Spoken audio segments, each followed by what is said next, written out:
Hello, Tuni Kuki News bezo se na bon chawin lem nei win Tunia news kimudan dong chuya hi UK het de wahin British sap kangte in a tiu ho hi het so ke wahin masang laya wa noile se hi ama ho khut noya an ham ti ngap sewa hi an hat no hi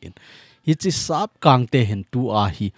galpi thum na dinga hi ki got na nastata nei ta ve ti jong hi mu a hin a PM pau di hin starmer hin a saina a chu a hi le UK ho kami pi ho a hi theya hi le tu a hinang ho galpi thum na dingin ki got na nei ta win phat khat le koi man na hin ki tho pi lo de wa hi tu ni a jong hi koi to bang a jaw lo a uma hi le a in na UK police hon hung ki kai do en tin pasal no mei ti lova pan ila so ke de hi chwai ki got na phate ta nei de wa hi tai ti ho chan ge hi thu phon anei tai ti ho hi mu a hi in chule mei te ga ma hi tui alin le jeng ta in hi chwai in sang som walang asu se in mi izan ham khat hi effect a hi tai ti a hi in ti chu mi tampi a ina cheng thailo hi asang tela hi dim se na relief camp izan ham khat ya si mu wa hi chlai mun ho a jong hi atha do ta vi ti ho jong hi mu a hi in neu cha he theina divin aban bana detail hin bolo hi tin hi chi hi tu ni sim thum ni June ni sim thum 2025 ni a jong hi update imu thei ho hin sei ki no hitin jan lang jong le hin sei man ki no vai le jong le jan lang jong le tu ni kho a thil update adang dang ahung jong le hi cho jong chu aban bana hin bol de wa hi ama sapenin meitei gam hi ga veleu hen meitei gama hi tu le tu a hi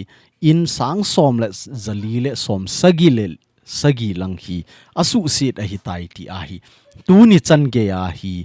mu a hi in a hin la news ki mu tu ni hi chi news isim chanwa hi chi chan hi ki mu a hin la tu ni chan ge a jong hi in ho hi abana bana account be jingo tilhen asim be jingo a hi in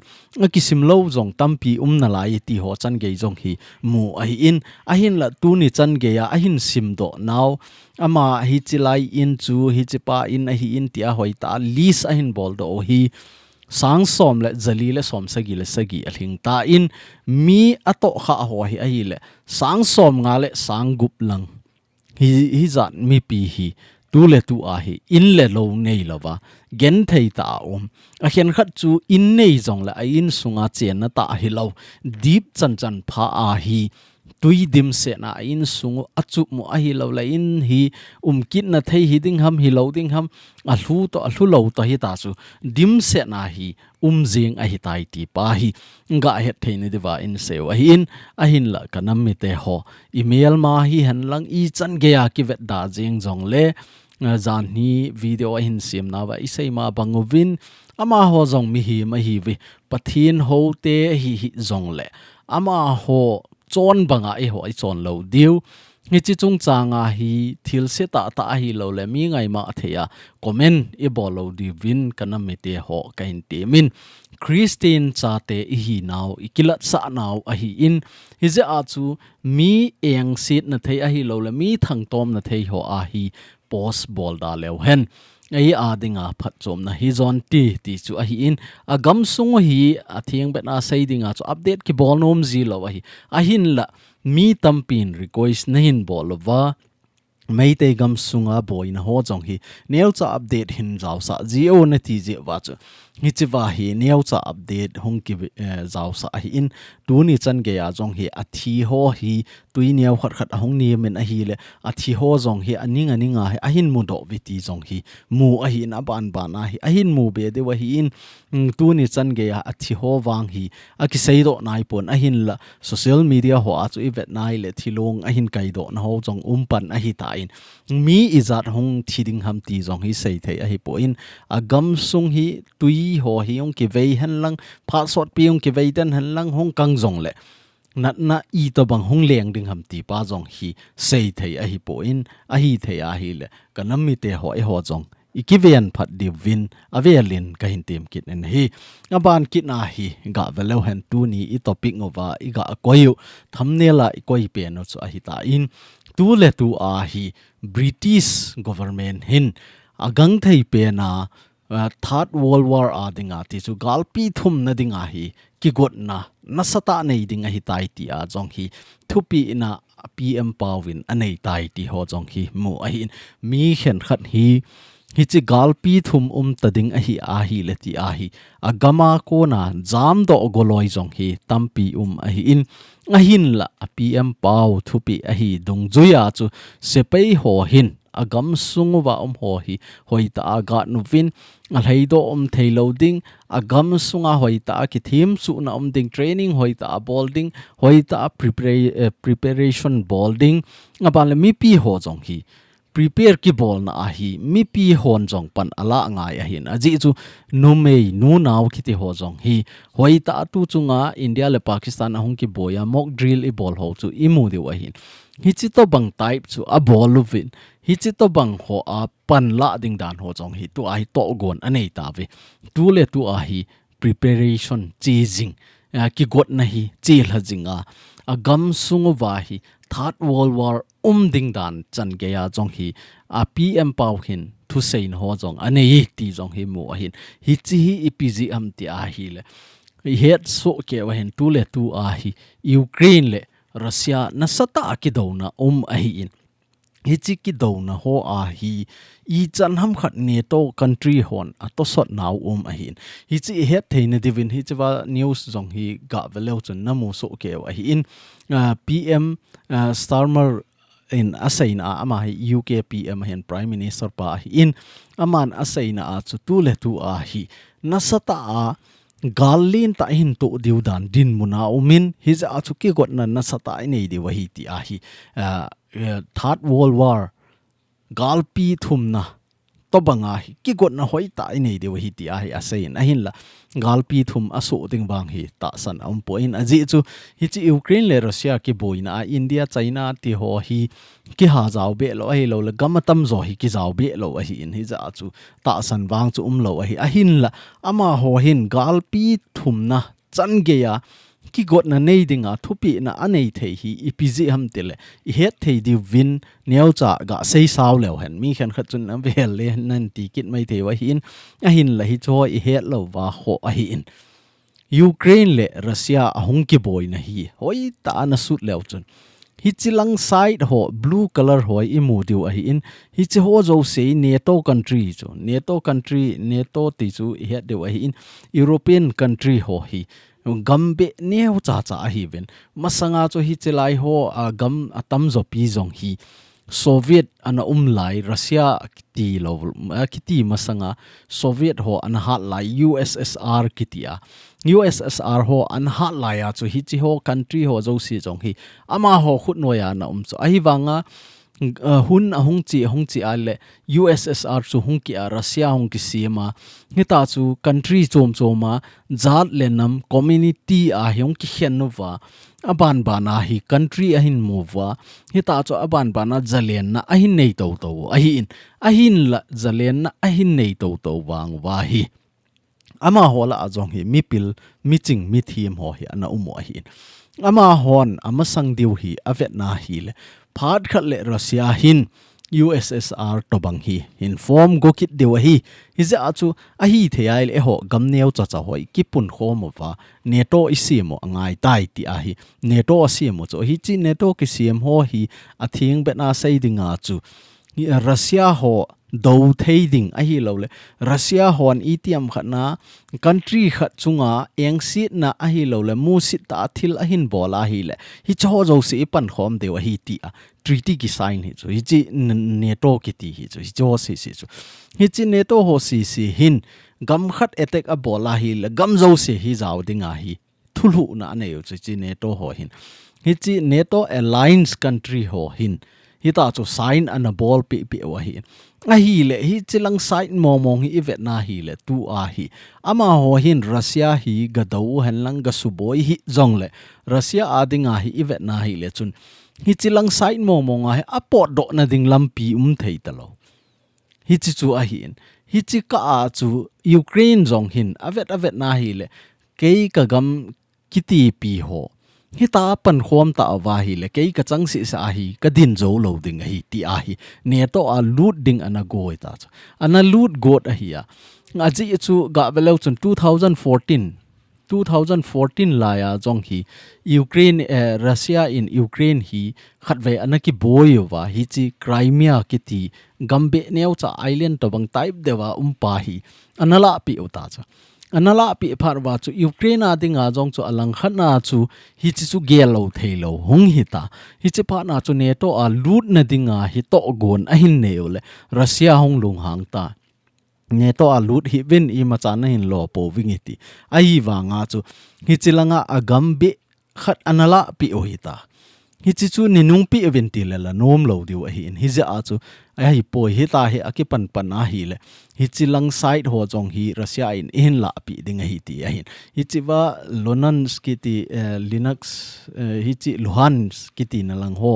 hi chi side lang ho jong hi atam zo pi hi Russia mi chu a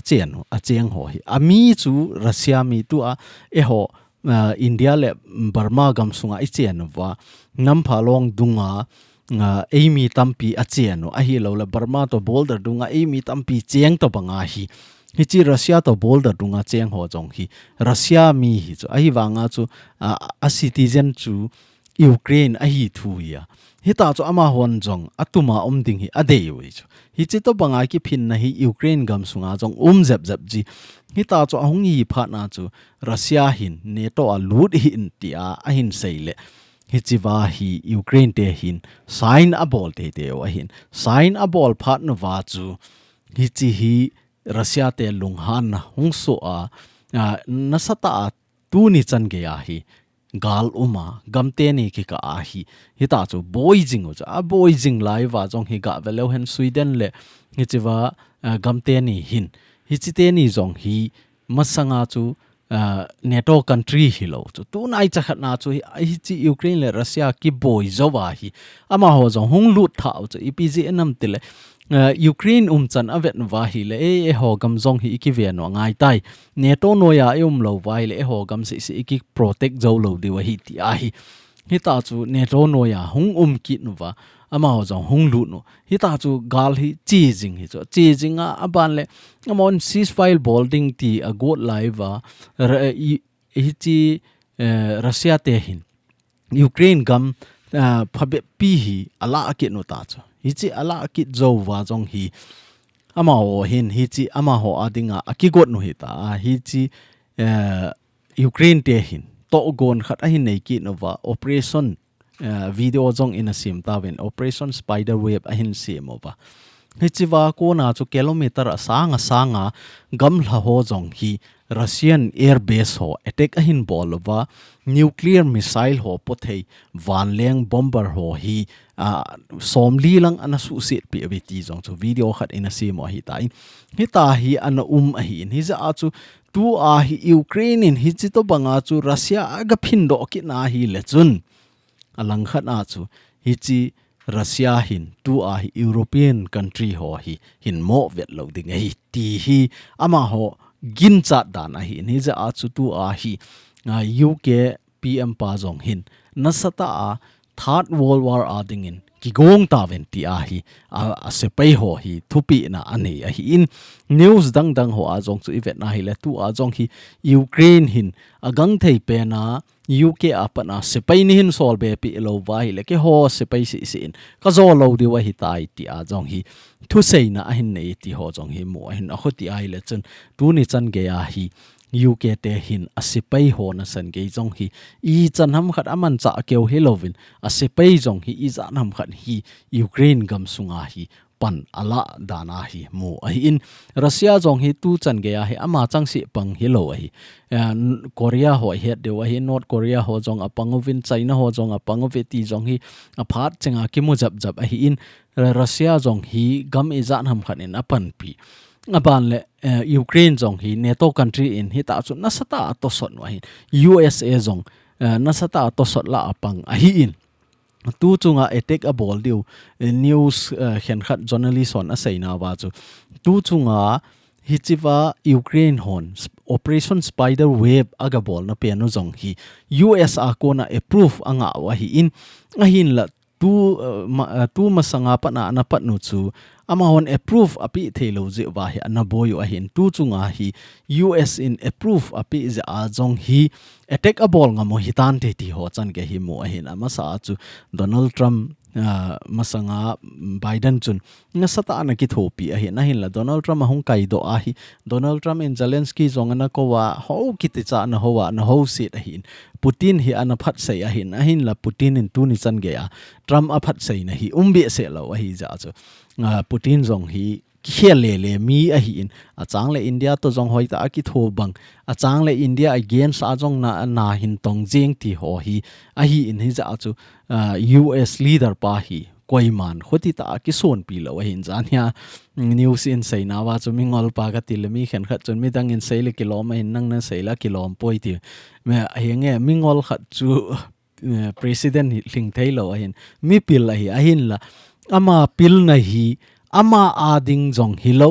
mi thu sei nunga pil ho ho hin min thu khat a hin sei le hi nge hi chu hi ta pom peijing khat hung ki na sei ki nai le apom na lang chu against apang ki jing ti ho ho ai ja chu ina sei kha wa hi in hi chu het team na diwa Ukraine le Russia hung ki boy dan le tu a UK ho Russia le Ukraine ki boy na chunga UK hon ita Third World War chan ge ya dinga thu so a hin bol theu ham ti iga het theine dewa in seu a hi in neu khat ahong sau jap tain ga veleu hen hi chiwa tu chunga ki boy te ni gam hi ga veleu hen za cha jong hi Norway le Sweden hi alut tha a hi ven a hin la hi chilang hi ga veleu chon Russia gam he ale na lien chui cho se Russia gam cho a hi le Ukraine gam hi ga veleu chon ania wa niau cho a hi le ipi bola Ukraine hin hi chiti ti gam hi tu ni chan ge ya kum i za nam khat sung hi a hin do the ham ti ai la a supporter tam cho hi chiwa hi ami pi tam cho hi cho zo sin a hin ki tho pi ji wa cho tu ni chan ge ya Ukraine hi ngam ta apang thei cho a hi le tu ni a jong hi e hon project in even Pankhom hat na ti a hi project in e wa hi chi project nga jong hi aki tup le aki doi chu ipiham iti ai le tu a isei to bang chu iki tho to lo je wa tu ni a hi Pankhom taw te a hi lo le Kuki cha te thakhat na ding khom taw te ti wa hi le mi khen khat nin idin khom le hi chikal wala iti idin khom deu ham ti a jong hi isei ji we thil hi hoi ta study I bol teng le hin ki he a hi tu a jong hi ga velo chun e ho hin Kuki cha te apang khom ve hoi ta iding khom ve e ho banga ki to ding koi ma am poi iti mai the wai a hin le isei hiel di wai tu ni a hi Ukraine ho chu ga velo chun koi ma chan huti ta kanam mi ka ham ki ba pi ti a zo apan pi hi lo cha ai wanga chu ne to a ki loi khom na ding dei na a chu ne to country zo sin support a bol ja chu ama jong ki song ta ding chu tu ni a hi Kuki cha te na zo sewa boy nai a hin la iki tho to lo dan hi ga velo chun Manipur gam sung hi hin sot do wa Manipur gam sunga e hon Kuki len I ti na pau hi hoi tai sim do the vai le chun Nagaland Assam kiti ho jong I kan sei jing a hi hi cho ho jong pan ila theinaw Burma gam a hi Bangladesh gam a hi ni cho a jong pan ila theu a hin la Kuki cha ten tu ni a hi ki nep na ding mun inei nai po ve hi za a hi igen theu a hi tu ni a jong chu ga velo chun Ukraine te jong chu a support tam chu ai wanga a support KHEL a jong chu ama hon gamma ne chu government ne chu hi ja chu hat the kit na la yu chu ama hon country ne lo hela chu European country hon iza na ki tho pi jong la na ding la wai le chun boy tho chu hi chu to banga chu tu ni a hi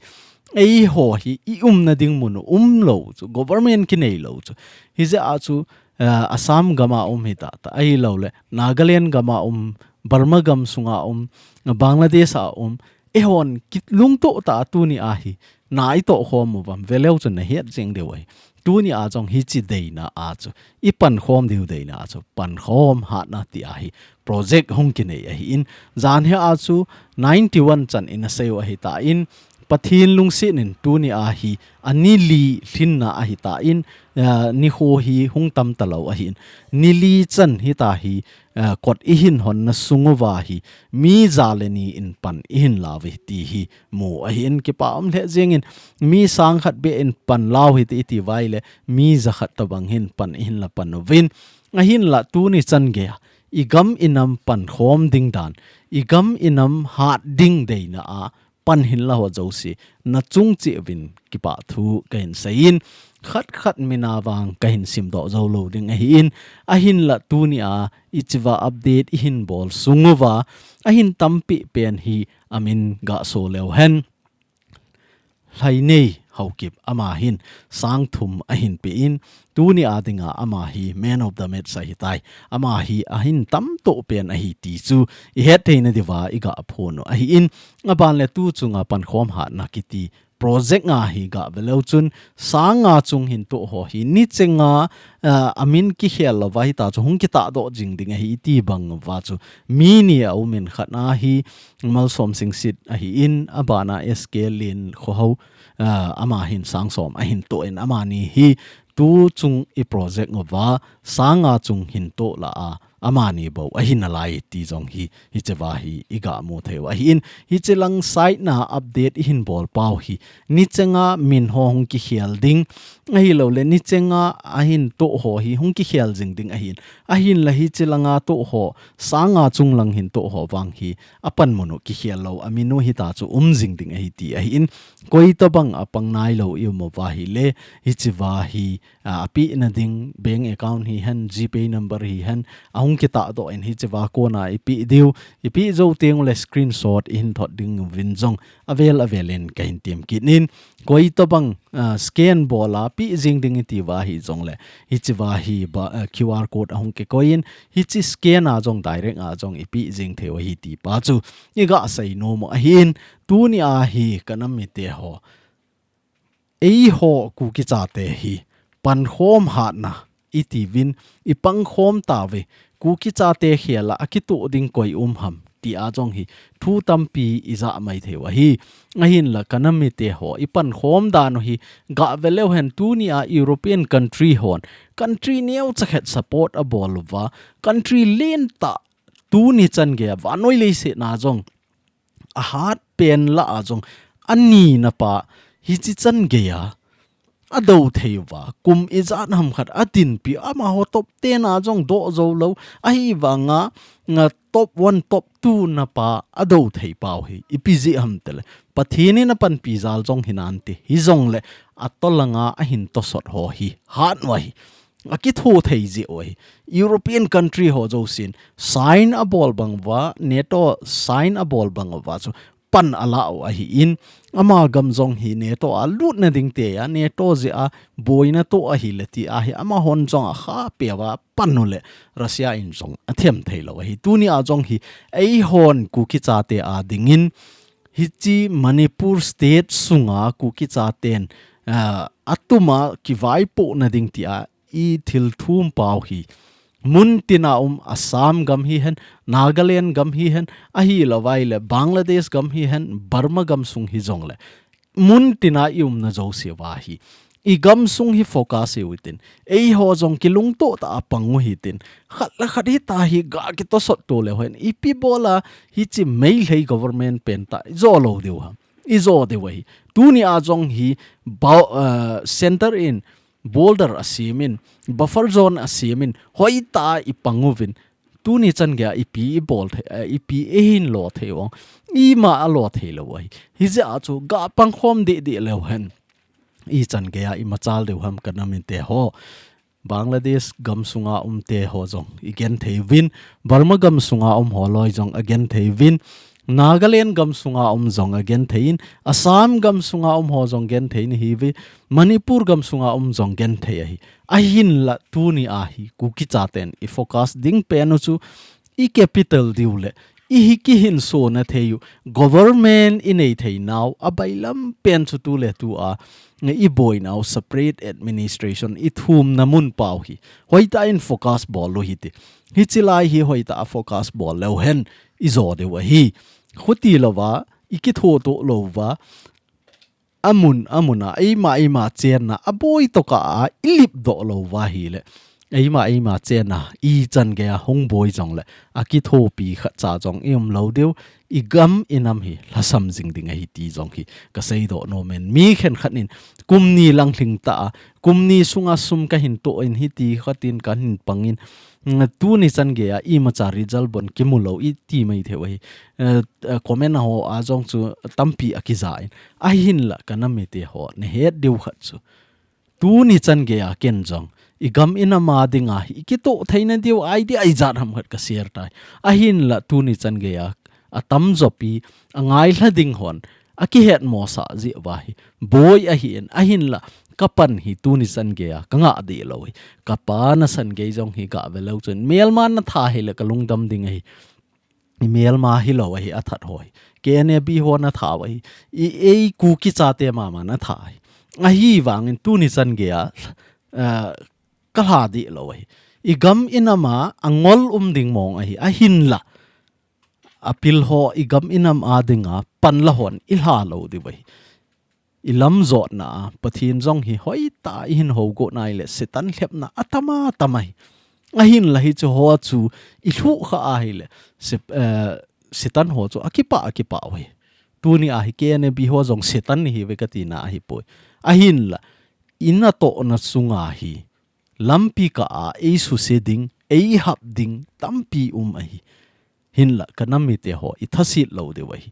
tu ni a jong hi ka sei ki dei tu ni a hi chiwa pan hong ki la ho hi project in ei pau hi project mai a hi po in I gam inam su tup na ding le hi cho zo se I tin khom theu wa I ati la Kuki cha te I hat thei di wam ti a hi project ke nei a hi ngai ne po te kanam mi te ho I tiam khana ken kumni zen ka hin to jeng ta in a hin la I ma chaum de point na ti la na gel khel ding a hi kumni chan ka to ta in a result ka munai po in tu ni jong ka bol be ding he ka to be ding he masanga zakhat ka to a hi in tu ni a hi zani to tange a hi lo la hi che wa hi a success de lo la jo thum ka to ding he ti ai I to pau hi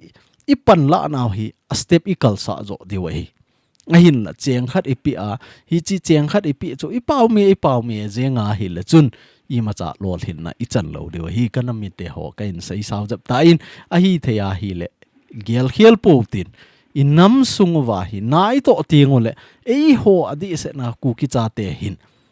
I ma cha gel to lo wa nai to pau hi kalung dam lo ai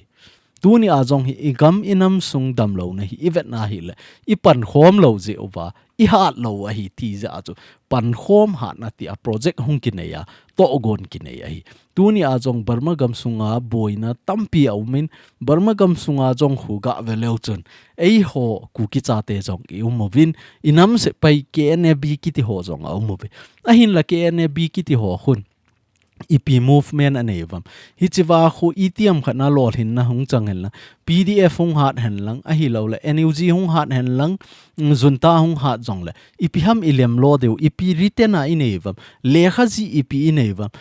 injo tu ni a hi PDF photo ki thotin NUG government support no hitin ha pana pang hitin NUG government in vai a hin po ting la Kuki cha te adinga hi chilai hi chi mun hi ama hodinga state khat hiding ama hodinga district khat hiding hi ti written inevam ne lo hi I ma cha am lo hi ta hu gal kha ma ki mo umai hi chi hu a hi in hi za chu ilam kai ho neu khat I pilu angai tu ni a Kuki cha ten hi chi tu mo hi in hi chi written hi in ti ho hi I bolu ngai hi tu a Manipur gam sunga jong center government in phone bol ki hei peijing cho written I ma cha am lo invitation hoi ta approve ding jong lo I ko wa sum hi zan hung ki lao te ki hei jing hi chu I bol lo de wei ka nam te ho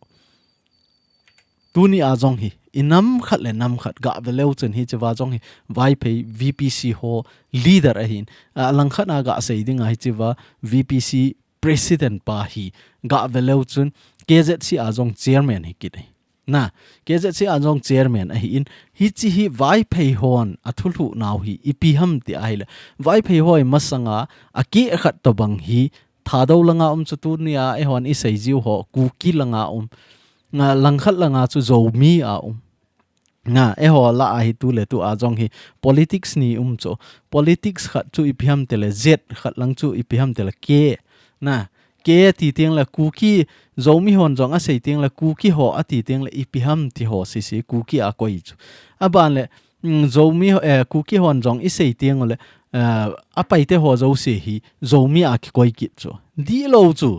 idea hi I ma chai het to lo je wa hi I chiteni ki ka ahi politics ki hian to a khat la khat ki ka ahi boina umjing hi chi chu hi lo chu tu ni ahi zomi langa jong hi vai phei ke khat Kuki langa ti taw ti na Kuki langa jong hi a ke khat ahin la hi chi la a chu ivet na hi le hi chi zomi langa vai phei ho hi 3% tabang 3% adang cheng 97% tabang hi chilang sai na hi ki kun chu ai wanga chu tu a vai phei ho thu na chu hi le a ke langa jong loading a z langa jong loading vai phei chu vai phei hi ta hen a ji chu khat lang ten jong ki nei sa khat lang te jong ki nei sa chu ka zomi ho hin ipj a hi chi zomi ki phu ham tel 97 la ya chu hian wa hi gal hung ipiham ti ho zo sin ipiham ti lo zo se chu a cho ma mu jeng cho hi je a chu hi chi wa zomi a anaki ki pun khom a hin hi chi zomi anaki ki pun khom zowa hi I chan ham khat zomi lang hon jong vai phei tam pi tha a hi le hi chi langa Kuki ti ho loin jong Kuki on jong tam pi tha chu a hi le hi chi pha na chu vai phei hin vai phei a ta hen ti a hi ning kum hi chi tolbunga special assembly ana nei na wa chu hi chi wa chu vai phei a ding a hi tai ti a hi VPC lam kai na ana pot do wa hi ta chu VPC ana phu a hin la hi chi langa zomi ka hi ti ho hin na a hi chi 3% ho hi atum tuma ana phu ama sa chu mang beldam pu mang beldam ho ana tunu a hin la ama tu a hi tam ni ki chai ta chu ama ho ding a hi tam ni ki chai ki ta chu pu pang pau beldam in jong ana pu zo lo phat na chu ama chu la do ki wa hi cho jong elected hi lo chu ama hon appointable lo ama na dei doi chu koi tu a hi pu khat khotong ama hi apan sa ki no chu hi chi chu apan sa wa hi le hi chi VPC hin aphat chenga vai phei ho na a hi kum chenga annual fee ki dol a hin annual fee ti a collect ki bol a hin hi chi pa jong hi tu a hi receipt book anala pi ki no April 22 ni a chu receipt book anala pi wa mi gup ham khat hi thal tong ko no wa VPC president pa pawneu ama ko ma hi s munnom ho a hin s munnom unit na tinga ha ama president a hi hi chiwa hi hungwa ina hi lunwa receipt hoi anala api wa hi ta chu anang ki choi mangu hunam ta thal to su to wa hi ta chu ana bol hi ta bol ji wa chu VPC president pa hin thu aso kit no wa VPC ho hin headquarter ho hin thu aso wa agang thei pe na receipt book na la ho chu hinung tha win ni thum sunga na in nung tha lo vai le hi chi vai boy ding a hi ti a na sei a hi in a hin la hi chi an nung tha lo pha na hi tu a hi social boycott ki bol khum a hi tai ti a phone do na jan hi a cho a hin nei ta be ti hi mu a hin mi tam pin vai pheo VPC ni na ki so tam ti a jong hi thu do ai nei mai the wa hin hi chi chu het thim na diwa ka in se wa hi in vai phei chu vai phei a hi ta in vai phei la a lo khian khat hi 3% ham khat bo hi a hi ve ti pa chu het theine diwa neu cha in sei saw a hi in aban kin a hi ga velo hen jan hi a ki boy na ho chung changa hi sail ka hon pan ala ki no wa hi chiwa milong ho lep lungdam theina dinga hi lak khat hap ta khat sunga api diwa jong hi kitip na nei win pi dinga jong hi phasa na ho na nei win community te ni ki ka jong hi chamna aum jing theina dinga pan la dinga jong hi soi na kayaviti jong hi mu a hin la hi chi hi a boy na khat hi tu le tu a India le Pakistan a ki boy jing na hi kum iza tam khat hi gal ana jing achang chang le hong so sang chi achang chang le niem su ja a hi wa ngai tu ni chan ge a India la Pakistan akito lo na hi PG am tile Jammu and Kashmir disputed area om ja ho mi chi om ja ho boyjing a hi tu ni a jong hi chi wa gam ki chu chu jeng ake hop ham a hi lo wa hi le ipi ham khat i lo wa hi le chun permanent solution ta hi lo ding ai tu ni a jong hi mei le Kuki ki boy win a hin la mei le Kuki ki boy na a hi mi khen khat chun ki cham taw te ti mai theo ki cham hen lang ki cheng khom jong le in sung khat hung kin na le hi chi sanga ho zo i to ki dewi hi chi to bang choi ngi ja cho hi the ai le lam kai hon hoi ta ai gel vai che vai permanent solution theine dinga jong hi to gon in ei wa ngai tai ti pa hi in KHAT sao hin tin hi chi chan chu tu ni a UK PM pan gal thum na dinga gal pi thum na dinga ki got na nei dinga ami pi ho tep na anei na ho le Pankhom Kiti hi I to bang ham ti het theina diule meitei gam sunga hi in sang somwal setai ti ho I het theina diwa update hin bol theu hi chan chu hi in neu khat in sei sau ta win hi zong le I het thim na diule inam igam ingai lut zala chu aung ki sei ti ang hong sau khaji hi in ki ngai the mo hi tin tuni Kuki news vezo se na chung UVIN ka ki pai na bon chawin pathin in phathei na bo jing taw hen